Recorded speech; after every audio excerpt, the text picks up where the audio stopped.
It seems that you have met your end. What a pity. You know, I don't feel too bad about it, though. After all, if it weren't me, it would have just been one of the others, I guess. I'm honestly just glad to be out of those air ducts.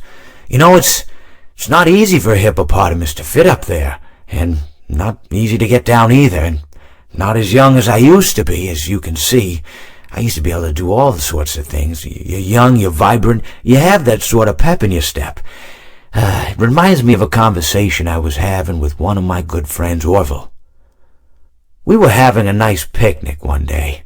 I believe it was summer. No, perhaps it was it the fall? Yes, it was the fall because the leaves had turned already.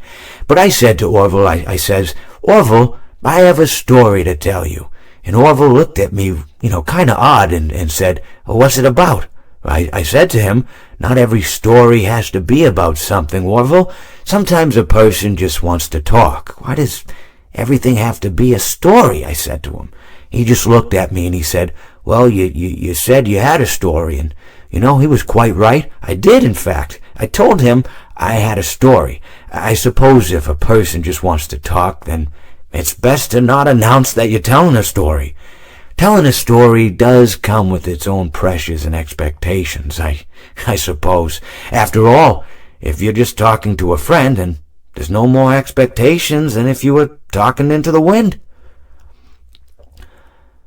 Words by themselves aren't expected to carry, aren't expected to stick. But if you announce you're telling a story, well then, there'd better be a point to it all, No one wants to sit and listen to someone ramble on and on and on with absolutely no end in sight. So, it's good to be mindful that when you tell someone that you're about to tell a story, that you have something to say. Telling someone that you're going to tell them a story is tantamount to asking them to stop what they're doing and pay attention.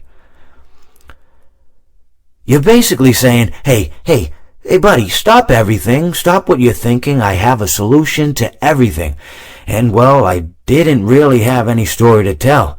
In hindsight, I probably just misspoke when I said that I had a story.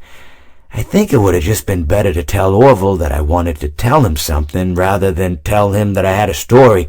But, even then, it might have put too much importance on the whole thing. Either way, it was quite a nice day.